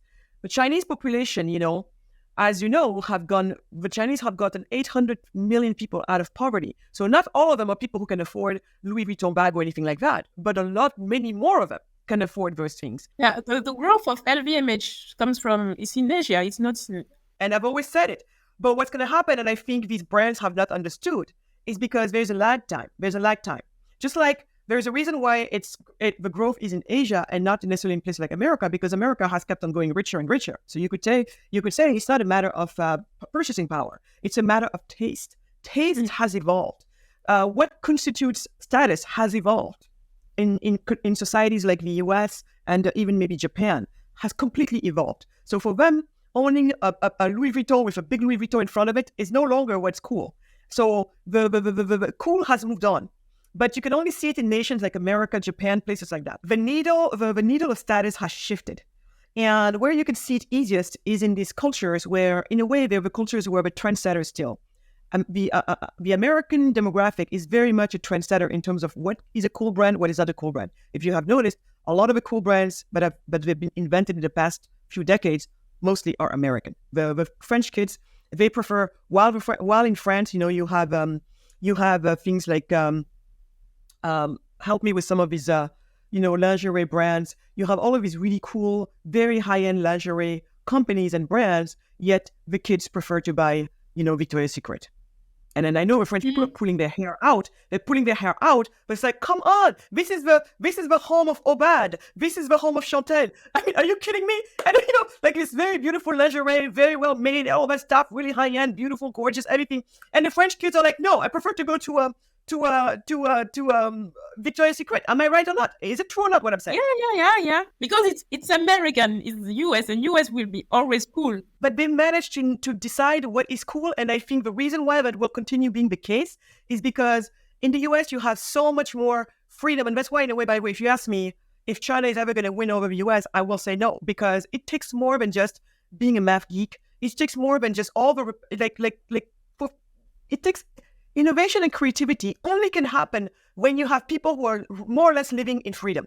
Because if you're not free, you cannot innovate. You cannot, because if you're not free to challenge the status quo, all that stuff. So it comes with the territory, but it's so important. So that's why, as long as America will be a more free nation than, say, China is, China's CCP is, for me, it's a no-brainer that America is going to keep on winning. But just a no-brainer. So you can have all the engineers in the world that you want, but engineers do not invent, it's not because you're an engineer that you're going to invent Facebook. It's not because you're an engineer that you're going to invent necessarily Tesla. It's just, the engineer will build it, but the person who comes up with it gives it all of its aura. It's a completely different human being, and that human being usually freedom. So that's why for me it's a no-brainer. But I go back. The needle of status has moved. You see it in nations like the US and other places like that, and the French are getting their cake eaten by American brands per se. Now, the reason why they still don't see that they're in trouble, I've always said it. I've been saying this. I wrote articles about this. Meaning is the new luxury, all of that stuff. I wrote about this for many years, and I said the reason why France is not going to understand until it's too late, and they're just going to sit in the laurels until it's too late, is because you're going to have the Asian nations, in this case, primarily China, also the Russians. So you're going to have all of these, what I call nouveau riche, newly rich people who for them, they still believe that we live in the times where to show your wealth, you have to show up in a Minsk, fur coat. I mean, you and I, we know that it's bad taste to show up with those things, right? Everybody knows bad taste. But if there are some people who they haven't gotten the memo yet, that it's bad taste. And the minute they get it, guess what's going to happen? They're going to ditch it. So that's what I think is going to happen to a lot of these French ultra luxury brand. The only thing that's keeping them on life support right now has been these nouveau riche coming up who have not gotten the memo yet that it's not cool to be walking around with a Louis Vuitton or Balenciaga or whatever. That and maybe American rappers, who knows? But my point is, it's going to be in decline, but they haven't seen it yet. So how long it will take from your point of view? Oh, I think we're talking maybe another 5-10 years. Oh, yeah, because what I'm seeing already even when it comes to the language, like what happens with places like that also starting to become more wealthy is they also start to have more self-confidence, right? So at some point they're going to want to have their own also brands, push for their own brands and all of that stuff. But of course, I think American brands are probably going to win a lot against them because, again, whoever is going to control what it is to be cool is probably going to control what the youth of the world wants to consume. And I think at that game, no one has been better than the Americans. I mean, I see American brands going to America, going to France and going to Europe and just taking their lunch, but I rarely see the opposite happening on the US market. Rarely. It doesn't mean it's impossible, but it's rare to see it. And yeah, so that's just my prediction. Maybe it's going to be taking longer, maybe 50 years, I don't know. But it all because now that with communication going on, so I'm thinking that between a sense of more national pride and a sense of also but whether it's national pride, saying we want to consume more brands that come from our country, whether it's a national pride or understanding that, oh, you mean mink fur coat is no longer cool, whether that is, it's just the trends are going to go more and more, I think, against the traditional French big luxury brands, but they don't get that yet. So they're not working on what's coming next yet. Can America make African cool brands? I mean, you already had you're building cool brands, American cool brands. But what do you are you saying that for the future of Africa, if there must be a link between America and Africa in order to. And what I'm trying to say is for your question, whether you are an African brand selling only in Africa, it's fine. If you're an African brand, you want to sell in Africa, that's fine. I don't think that's where the biggest part of the market is yet, because you and I know that a lot of Africans who are even in the middle class, a lot of them are still, they're doing the same thing as maybe the Chinese are doing. If they have some money, they prefer to spend it on a Louis Vuitton bag than a really well done crafted brand out of Nigeria or out of Senegal or out of South Africa. You and I know that's very much still the same case. Do we still have a few people that are like very, a sense of national pride and or a sense of African pride? Yes, we do have a few people like that who, like me, like you, Yeah, but they come from. Yeah, usually from the diaspora, right? But exactly. But middle America and but middle Africa and middle class Africa and high end and high income Africa, the elite, whatever. You know them. I mean, you see them. I mean, these are the people that are basically still keeping Louis Vuitton, in business. I mean, Louis Vuitton, blah blah blah, Dior. I mean, that's all they have. They don't have it. If you don't have it, life is not worth living. We know it. So, those also they'll also be among the last people to receive the memo. And I believe that the Africans actually will be the last people to receive the memo that it's no longer cool to buy Louis Vuitton. The Chinese probably are going to get the memo before they do. I think the Africans will be the last ones to get that memo, the last ones. So Louis Vuitton and company still has a beautiful days ahead of them. But for us, though, so that's why for me, if you're going to try to build a beautiful African brand, like really premium, really superb, of course, go ahead and sell it to anybody you can to in Africa. But I just don't think that's where the market is to start with. The market is to start with in the places that I talked about. The US, big market. Japan, huge market. And what I love about these markets also is that they are actually open for things like that. See, Americans are not afraid Americans are trendsetters. And what a trendsetter is somebody who is good at taking risks, somebody who has enough self-confidence that they can say, you know what? Yeah, I know. Everybody's buying, all men are wearing blue shirts, but no. Pink shirt, I think, is amazing. I'm going to buy pink shirt. And then they make it cool to wear pink. Like you see, a lot of men now are wearing a pink shirt, not because, they're gay or anything like that, not but they're buying it because it's cool. It has nothing to do with how much masculinity or whatever. It's just, they have a confidence to wear it. Done. And so that's the difference between a trendsetter, group versus non-trendsetter. You have people who don't have the cultural confidence to be trendsetters. And then they wait for those who are the trendsetters to basically tell them what is cool. And America so far has more or less established itself, when it comes at a country level, has established itself as a trendsetter country. And so that's why when you are a company, a brand that's getting started and you feel like all odds are against you, you have to turn towards the trendsetters. You have to turn towards those early adopters. And I am sorry to say, I simply don't see the French being early adopters for anything made in Africa at this point. Yeah. Maybe a few years from now, it's going to change.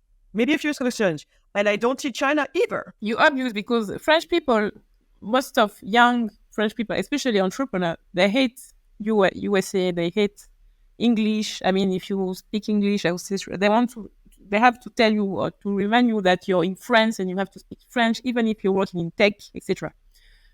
But all the marketing standards, the inspiring companies, I mean, all of them in every area, they are American.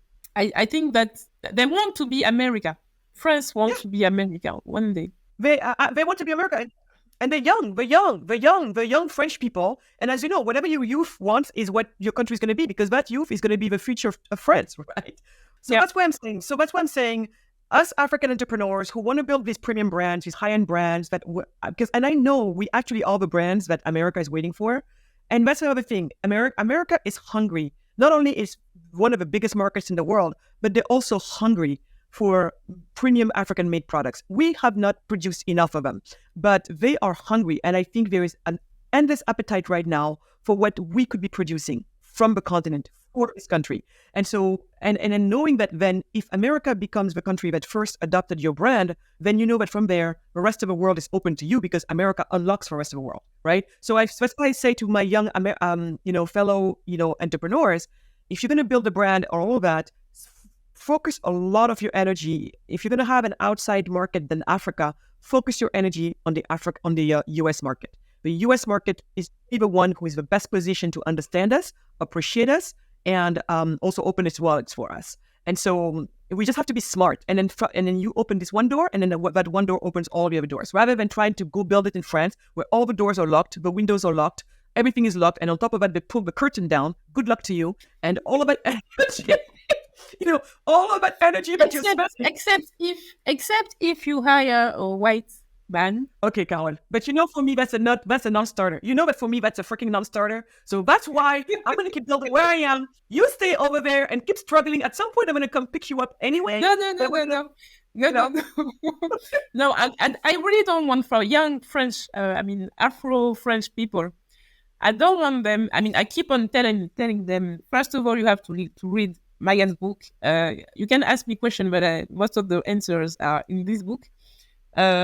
And now, if you want to create a company, then start to the United States, because Magatte told me years ago to come to America, and I didn't listen to her. And now, but I cannot. The end of story cannot be, always the same end of story. Like, you need to hire a white man, to do something in France. But Carole, this really leads me to the last point I wanted to bring up too. That's the reason why, and people will discover that in the book, that's why I am definitely going for the Cheetah Made. So Cheetah Made is going to be this online marketplace that we create so that premium, very beautifully crafted, well-made African brands and products can actually find suitors on the US market, on the Japanese market, on these markets that are the trendsetters. Trendsetter markets have lots of money and also have enough confidence in themselves that they're able to say to the world, yeah, you guys you didn't get it, but I'm telling you, these African brands are amazing, and that's why we're all about them. So this is what we're going to get. So Cheetah Made, the goal is, basically there's going to be a criteria, a selection, there's some background criteria to meet, of course, but what you do already, meets the criteria. So this is basically a brand new label given to specific African brands who are following certain criteria. And the goal is then to turn around and then open the US market for them, because the US market is really my specialty. Open the US market, beyond that, the Japanese market, places like that. We have great partners. And then with Cheetah Made, we're trying to do what various African nations should have done. Like when France fought really hard to have the concept of made in France or made in Italy or made in Japan. These were oftentimes, government initiatives to really establish their countries as, centers of beautiful craftsmanship, quality, premium, all of that stuff. The sunflower, yeah. Exactly. But if we're going to wait for our nations, our individual nations to do that, we can all just be waiting till the cows come home. So criticize by creating. Instead of saying made in Africa, which is already, again, it's going to be too cliche or whatever, we have this, we call it Cheetah Made. So Cheetah Made is made by a specific type of entrepreneurs, following specific guidelines. And so it's really going to have the same cachet, if not bigger and better, than made in Italy or made in France or made in Japan. And we're going to bring the world like amazing stories, amazing ingredients, amazing products that they've never really seen or And so that's the goal. So that's the goal. I want as many of you cheetah entrepreneurs out there to be creating these companies, and then we will be matched with the American market, because that's really a market that really has appetite for us. And then from there, the rest of the world is open to us, because by the time it gets there, so that's for me how I see it happening. And so that's Cheetah Made, and we are launching for Mother's Day, so you'll be called in for some of your products. And so that's pretty much what it is. And my last question that I ask everybody, Carole, are you bullish on Africa or are you bearish on Africa? Bullish means that you think Africa is gonna win, and bearish means you think like we're not gonna make it. 100%. Okay. Good. I want to talk to people who are bullish on Africa. Have you noticed I'm cheating? All right, Carole. Well, thank you so much. Bullish on Africa, stay bullish, and but we have to make it happen, okay? Because I'm sick of that. We always talk. Yeah, about we bullish. will, of course. Yes, We will. make it happen. All right. Well, Yeah. Carole, anything that we forgot to ask you that you would have liked to put out there, or you feel like you're done? I'm never done, but it's enough. I mean, I said lots of things that I never said to anyone in France, but I guess that because no one asked you those kind of questions in France. So thank you for that. You're welcome.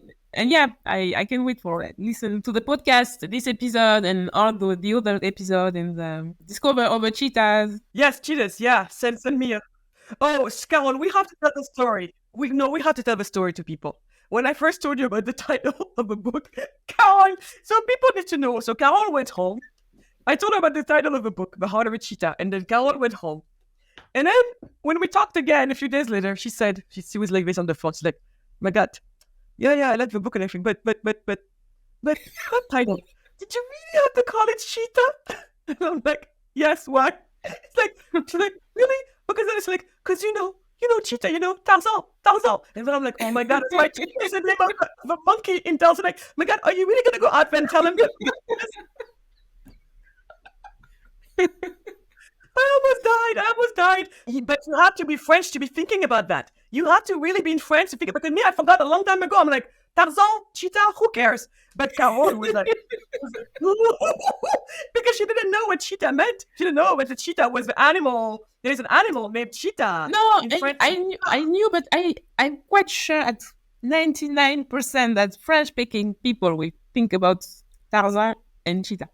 And you know that it's not the cheetah is the CHETA without the H. So when you read it, you know, but when you listen to it, you could say, wait, why is the monkey? Because she was and then when she was like, cheetah made. So you're gonna tell them? So in her mind, it was like, you're gonna tell them it's made by the monkeys? Or we're gonna think of us as monkeys? The confirming monkeys? I was like, oh no. At that moment, I really reconsidered, but then I'm like, no, we're still gonna do this. Sir, and I asked to so many French-speaking people this. Yeah, cheetah is the monkey of Tarzan. Okay, it's gonna be funny, and it's brilliant from a marketing point of view. Yeah. So on that note, my friend, thank you so much. It's been such a pleasure. I'm sure we'll have you on again. Talk about, because we have to talk about voodoo, we have to talk about all that stuff. So we'll have you again. Yes. So that people can be like, okay, now we know for sure, but Magatte and Carole are really crazy. Yeah, voodoo in the next episode. Okay, Carole. Well, thank you so much. Thank you, Magatte. It's been such a real pleasure.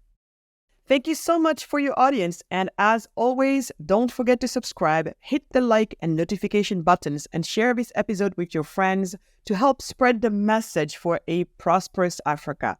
If you got this far and you still haven't subscribed to my newsletter, you should definitely do it by going to magatte.substack.com or just looking for the link that will be on the description. Bye-bye and see you next week.